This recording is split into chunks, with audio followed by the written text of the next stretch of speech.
Again, welcome to Biostatistics. In these lectures, we're going to discuss about the basic concept of confidence interval.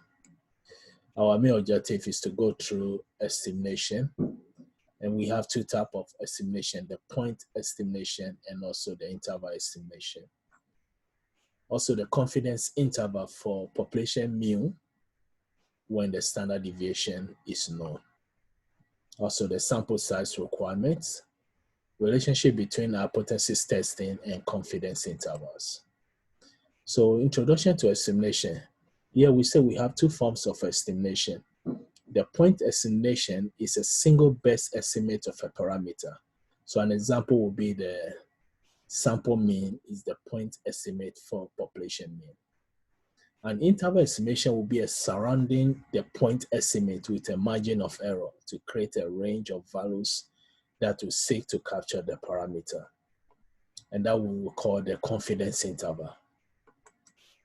So the example here, we can see the point estimate is a single value. An example will be the sample mean that approximates to the population mean. Then the interval, again, point estimate, then we have the interval estimate. Now it will be plus or minus of a margin error. So we have a margin error down, then a margin of error up. So our point estimate is a single value, while the interval estimate will be an interval of a value from the lower confidence limit to the upper confidence limit. So the reason behind a 95% confidence interval, again, this means we have some interval of values from lower to the highest. We will see the next slide, the sketch of a sample distribution of means based on a repeated independent simple random samples of a sample size 712. It's taken from population with unknown mean, but the standard deviation is 40.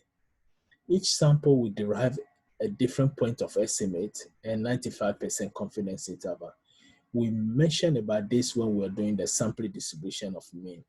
For example, if we have a population of 100 and we take a sample size of 10, and we use all the population, that means we take the sample without replacement, and we have 10 samples, the size is 10, we use all the 100 population. We know that each sample mean value may differ, there will be a difference. But again, when we find the mean of the sample mean, the answer will be the same as the population mean. So here we're trying to say that each sample will derive from a different point estimate, and then a 95% confidence interval. So 95 confidence of the confidence interval will capture the value of the mean. So we can say, okay, the mean will be between 90 to 105. And maybe the point estimate can be, let's say, 100. So this is an example. We have a sample 1, 2, and 3, etc. And the size is the same, 712, 712.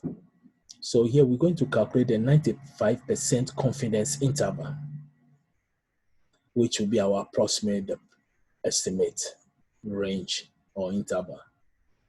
Again, the population, we don't know the mean, and that's what we are trying to estimate. But we know the standard deviation is 40. So if we set a 95% confidence interval, then we may have the mu minus 3 up to mu plus 3. So the margin of error will be minus 3 plus 3. And we have our mu in the center. So now confidence interval, we have a formula that we normally use. So it will be the sample mean plus or minus the m. M is our margin of error. And for now, we are going to use the formula to find the m will be 2 times the standard error, which is 2 times the population standard deviation divided by the square root of the sample size. So here we say to create a 95% confidence interval for mu, we surround each sample mean with a margin of error. And since we have two-sided, the two tails, that's why we came up with the two standard error of the mean. And again, later on, we're going to use the actual for we have got here. We are assuming the alpha is not given. That's the significant level is not given. If it's given, we're going to have z 1 minus alpha over 2. And that's the formula we're going to see later. So for now, confidence interval will be the sample mean plus or minus the margin of error. Here we get an interval. So then, for example, if the mean is 30 and the margin of error is 10, then our interval will be from 20 to 40. So let's try. Here we said 95% confidence interval from a sample distribution of S bar. That's the figure on the next slide, shows a sample distribution of mean. So here we can see we have a normal distribution of data set or values. We have 95% confidence interval, so 2.5 to the right tail, 2.5 to the left tail. And we took 5 samples, and we can see that in each sample, the sample mean is different. For example, S1 bar, S2 bar, S3 bar. We can see again the samples values are different. But our goal is to find the margin of error so that we can find the interval, the confidence interval. So let's try example here. Here we say suppose body weight of 20 to 29-year-old males has unknown mean, but we have the standard deviation of 40. So we take a sample of 712. So this random sample size is again 712 from this population. And we calculate the S bar. So when we calculate the sample mean, we have 183. So first we know to find the standard, now we want to find the confidence interval thereof. Since we know we have a size of 712, we were able to find the sample mean. Remember, the confidence interval will be sample mean plus or minus the margin of error. So to find the margin of error, we need the standard error value, which is the standard deviation for the sample. So standard deviation of the sample will be the standard deviation of population divided by square root of the sample size, which gives us 40 divided by 712. Our answer is 1.2. We already know the S bar or the sample mean, 183. So we find the margin of error M, which will be 2 times standard error. So it will be 2 times 1.5. So this means our confidence interval will be 183, which is the sample size plus or minus 3, because our margin of error again is 3. So we get 183 plus or minus 3, which will be 180 to 186.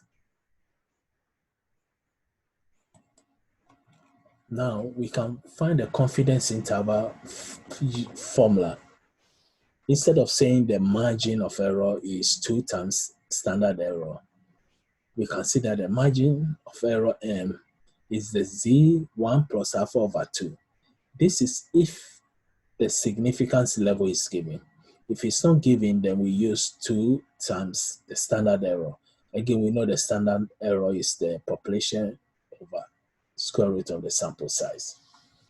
So here, instead of using 2 times standard error, we are using the actual formula when the significance level is given, the alpha is given, which will be Z1 minus alpha over 2. So these are the common level of confidence. We have a 1 minus alpha can be 0.9, 0.95, or 90.99. Now, if it's 90, that means alpha is 10% or 0.10. If it's 95 or 0.95, then 0.05 or 5%. If it's 99, then it's 0.01. Now, when you look at your Z table, 0.10 of Z will give us 1.645. Then 0.05 of Z will give us 1.96. Then 0.01 will give us 2.576. And we can see the diagram here again. This is 5% each, so 90%. 95, the rest will be 2.5, 2.5 to the left and right here. Now, if it's 99%, then we're going to have only 0.5% to the left and 0.5% to the right. So here we are going to find the 90% of confidence interval for mean. So now we know the formula for finding the margin of error, which will be the Z1 minus alpha over 2 times the standard error. And here we are using 90%, so this means our alpha will be 0.10%, 10%, which will be 0.1. So you can see here we have x bar plus or minus Z1 minus 0.1 over 2 times the standard error. So the mean was 183 plus or minus 0.1 half will give us, again, when we get a solution here, we go to the standard normal table, we get 1.645 times the standard deviation 40 divided by the sample size square root, 712 square root. So this gives us 183 plus or minus 2.5, which will be 180.5 to 185.5. Again, we have another example using different confidence interval, but again, the step is the same. If I was told to find 95% confidence interval for me, it means the alpha will be 5%, which is 0.05. So we know the formula for 95 confidence interval for me will be the sample mean plus or minus C1 minus alpha over 2. Again, 95%, so alpha will be 0.05 or 5% divided by 2. Now, 1 minus 0.05 divided by 2, when you look at the standard normal table, you get 1.960. Again, the mean is 183. So it will be 183 plus or minus 1.960 times the standard error, which is 40 over square root of 712. So that will give us 183 plus or minus 2.9. And it will be 180.1 to 185.9. When we subtract 2.9 from 183, we get 180.1. When we have 2.9 to 183, we get 185.9. So this will be our 95% confidence interval of the population mean. So 99% confidence interval, again, the steps are the same. The difference here is that the alpha value will change. So since it's 99% confidence interval, it means the alpha value will be only 1%, which is 0.01. So we say 99% confidence interval for mean will be sample mean plus or minus Z1 minus, again, alpha over 2, alpha will be 0.01. Since it's 10%, 99%, only 1% is left. So 1% is the same as 0.01 times the standard error. So the same step here, we look at our standard normal table, we get 2.576. Then we multiply by standard error, which is 40 over square root of 712, and that gives us 3.9. So the interval will be 183 minus 3.9 to 183 plus 3.9.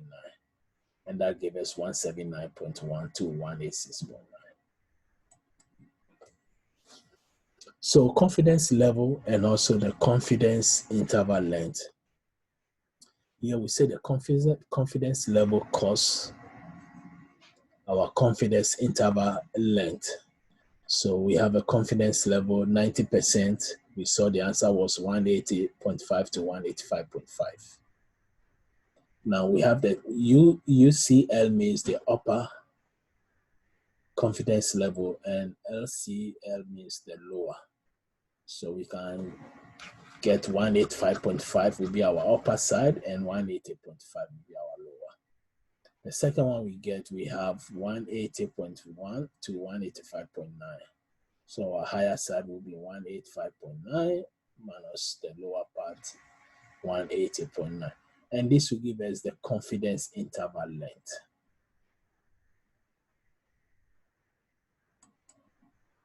So next we move to how to find a sample size requirement. So here we say to derive a confidence interval for mean, population mean with a margin of error m, study this many individuals. So if I'm looking for n, what this is the sample size requirement, it will be z 1 minus alpha over 2 times population standard deviation divided by the margin of error or square. This formula was derived again from our formula, the z and also the margin of error. So now we have an example here saying that if we know the m, which is our margin of error, to be 5, we can use, again, we have the standard deviation will be given to us, and also the alpha will be given to us. So if we know the alpha, we can find a z value for the alpha, any alpha value. And then the margin of error also have to be given. So in our question, the alpha was, in this case, the alpha was 0.05, 95% confidence interval. So that's why we have 1.96. The standard deviation was given to be 15, and also the margin of error was given to be 5. They say for m equal to 5. So in this case, our sample size should be 35. Now, if we have the margin of error to be 2.5, you see that our sample size will increase. So what we're trying to say is that you can see that when the margin of error is decreasing, the sample size will increase. Now, it will reach a stage if the sample size is the same as the population size, then the margin of error will be 0. So here we can see when the margin of error is 1, we are using the same alpha value, which is 0.05 because it's 95% confidence interval. So alpha will be 0.05 or 5%. So we are using, that gave us the 1.96 for the Z value. We are using the same standard deviation 15. This time the margin of error is 1. So we can see we need, since the margin of error is very less, we need more sample. The higher the margin of error, the less the sample size. We can see that this associates to the law of large numbers. When the sample size is getting bigger and closer to the population, the margin of error will reduce. Now, what's the relationship between the hypothesis testing and confidence interval? Here we say the two-sided test will reject the null hypothesis at the alpha level of significance. That is when the value of the null hypothesis mean falls outside 1 minus alpha times 100% confidence interval. So let's see an example for this. So here we say, we illustrate that here we said, this illustration will reject HO equal to mu 180 at alpha 0.05 because 180 falls outside 95%, as we can see. So any value that fall outside the confidence interval, we reject it. So it retain HO mu equal to 180 at alpha 0.01 because 99% confidence interval will also capture 180. And I think we can see it here. What we're trying to say is this section. So for example, in 90% confidence interval, if I have a value of 180, it doesn't fall inside the confidence interval. So we are going to reject it. Now, if I have 180 also, let's say 170, it doesn't fall here. Now, if I have 182, then it falls between the confidence interval, so we accept it. And that's what we mean here.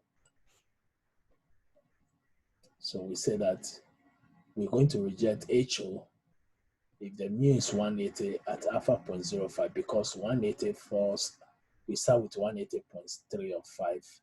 It falls outside the 95% confidence interval. Now we're going to retain HO when the mu is 180 and the alpha is 0.01 because 99% confidence interval also capture 180. And one more time, let's go back. So that's what we're trying to explain here. You can see 90%, the values should be between 180.5 to 185.5. So if it's 180, then we reject it.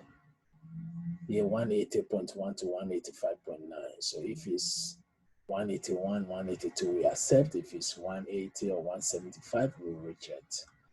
So the same thing applies to 99%. So that's why we said here that we can retain HO if the mu is 180 and alpha because 99% confidence interval capture the 180. So this means we're going to retain HO. Now here we reject it because 180 didn't capture the interval, so it falls out of the 95% interval. So we are going to again reject the HO. So relationship between confidence interval and hypothesis testing. You can see the diagram here. We have 95% confidence interval. So to the right tail, 2.5%, to left tail, 2.5%. So interval will be 177.1 to 182.9. Now, if I'm looking for the point estimate, then I have to get one value, perfect value that can approximate it. Here, let's say 180, 1 point. So 95 confidence interval is from 180.1 to 185.9. And the mean will be 183. Now 99% confidence interval will be 179.1 to 186.9. So this will be our conclusion of a confidence interval topic. So the main thing we should know here is that the concept of confidence interval is we took a sample. Again, this is inferential statistics. So we take a sample from population and we want to find the mean of the sample and to approximate that value to the population that's population mean. So inferential statistics, use sample to test your data. The result you get, you apply it to the whole population, the whole data. So here we find what we call the confidence interval, which is always the sample mean plus or minus the margin of error. Margin of error is standardly can be 2 times standard error, which is the standard deviation of the sample. But sometimes we can use the actual formula, which will be X bar or the sample mean plus or minus Z1 minus alpha over 2 times the standard error. And the standard error is again the standard deviation of a square root of the sample size. So again, wish everybody the best and see you in the next lectures. Thank you.